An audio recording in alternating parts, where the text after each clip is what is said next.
اعوذ باللہ من الشیطان الرجیم بسم اللہ الرحمن الرحیم رب اشرح لی صدری ویسر لی امری واحلل عقدۃ من لسانی یفقہوا قولی رب زدنی علما رب زدنی علما رب زدنی علما۔ السلام علیکم بچوں، آج ہم اردو کی کتاب میں سبق نمبر 2 نعت پڑھیں گے، تو چلیے آغاز کرتے ہیں۔ بچوں اپنی کتاب کا صفحہ نمبر 6 نکالیے۔ صفحہ نمبر 6 پر سبق نمبر 2 پڑھیں گے نعت۔ نعت جیسا کہ بچوں آپ جانتے ہیں ایسی نظم کو کہتے ہیں جس میں حضور صلی اللہ علیہ وآلہ وسلم کی تعریف بیان کی جائے، ان سے محبت کا اظہار کیا جائے، ان کے اوصاف بیان کیے جائیں اور ان کا مقام اور مرتبہ بتایا جائے۔ تو چلیے میں پڑھ رہی ہوں، آپ لوگ توجہ سے سنیے۔ وہ نبیوں میں رحمت لقب پانے والا، مرادیں غریبوں کی بر لانے والا، مصیبت میں غیروں کے کام آنے والا، وہ اپنے پرائے کا غم کھانے والا، اتر کر ہرا سے سوئے قوم آیا اور ایک نسخہ کیمیا ساتھ لایا۔ ابھی بچوں اتنی ہی نظم کی ہم تشریح کر لیتے ہیں، سمجھ لیتے ہیں کہ اس میں شاعر کیا بتانا چاہ رہے ہیں۔ اس نعت کے شاعر ہیں الطاف حسین حالی، جو کہ بہت مشہور شاعر ہیں۔ اگلی کلاسز میں جا کر آپ ان کی کافی نظمیں پڑھیں گے۔ تو بچوں اس میں شاعر حضور صلی اللہ علیہ وآلہ وسلم کی تعریف بیان کرتے ہوئے بتا رہے ہیں کہ وہ نبیوں میں رحمت لقب پانے والے تھے، یعنی کہ انہیں رحمت للعالمین کہا گیا۔ لقب کا مطلب ہوتا ہے بچوں، میں آپ کو مشکل الفاظ ساتھ ساتھ بتا رہی ہوں، آپ انڈر لائن کر لیجئے۔ لقب کا مطلب ہے وہ وصفی نام جو کسی خاص وجہ سے مشہور ہو۔ تو آپ کو کیونکہ تمام جہانوں کے لیے رحمت بنا کر بھیجا گیا تھا، اس لیے آپ رحمت للعالمین کہلائے۔ تو شاعر اس میں کہہ رہے ہیں کہ وہ نبیوں میں انہیں، تمام نبیوں میں، اب تک اس دنیا میں اتنے سارے انبیاء آئے ہیں، تقریباً 1,24,000 پیغمبر آئے ہیں، وہ تو ان سب نبیوں میں ان کو رحمت للعالمین کہا گیا، یعنی رحمت کا لقب دیا گیا۔ مرادیں غریبوں کی بر لانے والا، بر لانے کا مطلب ہے بچوں پورا کرنا، یعنی کہ آپ صلی اللہ علیہ وآلہ وسلم جو ہیں وہ غریبوں کی خواہشات کا احترام کرتے تھے، ان کی خواہشات پوری کرتے تھے، اور جب بھی کسی غریب کو کسی مشکل میں دیکھتے تو اس کے فوراً کام آتے۔ آپ غریبوں کی مدد کیا کرتے تھے اور ان سے بہت شفقت فرماتے تھے۔ مصیبت میں غیروں کے کام آنے والا، یہاں پر بھی وہی بات بتائی گئی ہے کہ آپ کسی کو مصیبت میں دیکھتے تھے تو ان کا فوراً ان کے کام آتے تھے، اور اس میں اپنے پرائے کا کوئی فرق محسوس نہیں کرتے تھے، یعنی کہ وہ آپ کا اپنا ہو، رشتہ دار ہو یا کوئی غیر، پرایا کہتے ہیں غیر کو، یعنی کہ جس کو ہم جانتے نہیں ہیں۔ تو آپ جو ہے وہ سب کا دکھ درد سمیٹتے تھے اور سب کے کام آتے تھے۔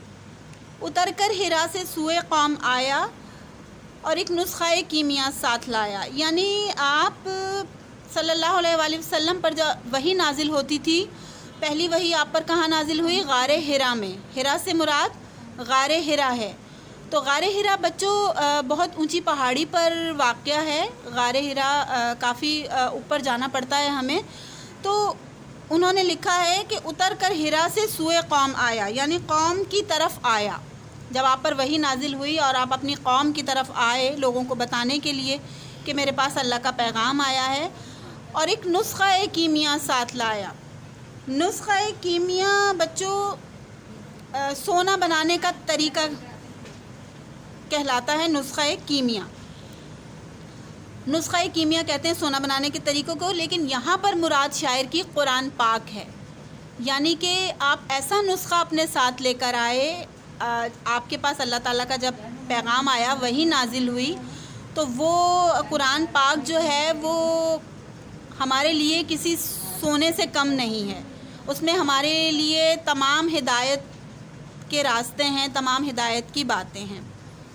تو چلیے بچوں اب اگلا صفحے پر ہم چلتے ہیں، باقی نعت ہم پڑھتے ہیں۔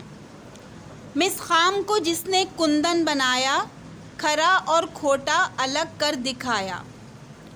عرب جس پہ قرنوں سے تھا جہل چھایا، پلٹ دی بس ایک آن میں اس کی کایا۔ رہا ڈرنا بیڑے کو موج بلا کا، ادھر سے ادھر پھر گیا رخ ہوا کا۔ یہاں پر الطاف حسین حالی کہنا چاہ رہے ہیں کہ مس خام، بچوں مس خام کہتے ہیں کچے تانبے کو، یعنی ایسا تانبا جو ابھی کان سے نکالا گیا ہو اور صاف نہ کیا گیا ہو۔ کان سے نکالنے کے بعد معدنیات بچوں آپ نے پڑھی ہیں، معدنیات جو زمین سے نکلتی ہیں، کانوں سے نکلتی ہیں، اس میں ایک تانبا بھی ہے، سونا، چاندی، تانبا، پیتل۔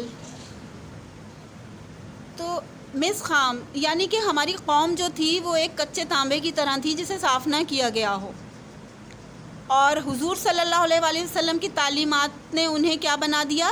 کندن۔ کندن بچوں، کندن کا مطلب ہے خالص سونا، یعنی کہ حضور صلی اللہ علیہ وسلم کی تعلیمات نے ہمیں خالص سونے جیسا بنا دیا۔ کھرا اور کھوٹا الگ کر دکھایا۔ کھرا اور کھوٹا، کھرا کہتے ہیں اصلی چیز کو اور کھوٹا نقلی، تو یعنی اصل اور نقل کی پہچان آپ صلی اللہ علیہ وآلہ وسلم نے ہمیں بتائی علم کے ذریعے۔ عرب جس پہ قرنوں سے تھا جہل چھایا، قرنوں سے مراد زمانوں سے، یعنی کہ بہت پہلے زمانے سے، بہت وقتوں سے عرب جو ہیں وہ جہالت کی زندگی گزار رہے تھے۔ جہل کا مطلب جہالت کی زندگی گزار رہے تھے، لیکن حضور صلی اللہ علیہ وسلم کے آنے کے بعد جو ہے وہ ان کی زندگی بدل گئی۔ جب آپ صلی اللہ علیہ وسلم نے راہ ہدایت کے لیے ان کو بلایا تو، اور جنہوں نے ہدایت پائی تو ان کی زندگی آن ہی آن میں، یعنی کہ ایک لمحے میں بدل گئی۔ رہا ڈرنا بیڑے کو موج بلا کا۔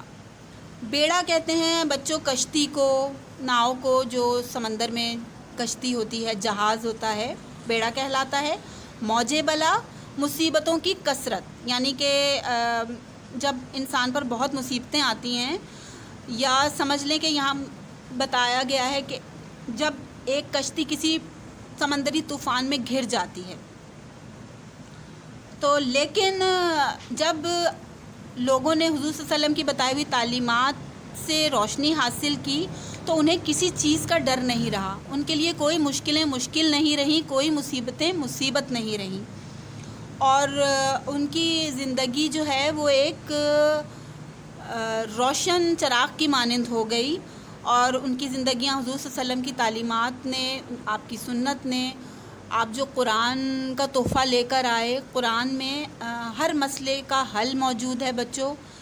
تو قرآن پڑھنے سے، نماز پڑھنے سے، قرآن پڑھنے سے، ہدایت پانے سے جو ہے لوگوں کی زندگیاں بدل گئیں۔ اس نعت کی تشریح مجھے امید ہے آپ کو سمجھ میں آ گئی ہوگی۔ اب آپ اسے گھر میں دوبارہ پڑھیے گا اور سمجھنے کی کوشش کیجیے گا کہ اس میں شاعر کیا کہہ رہے ہیں۔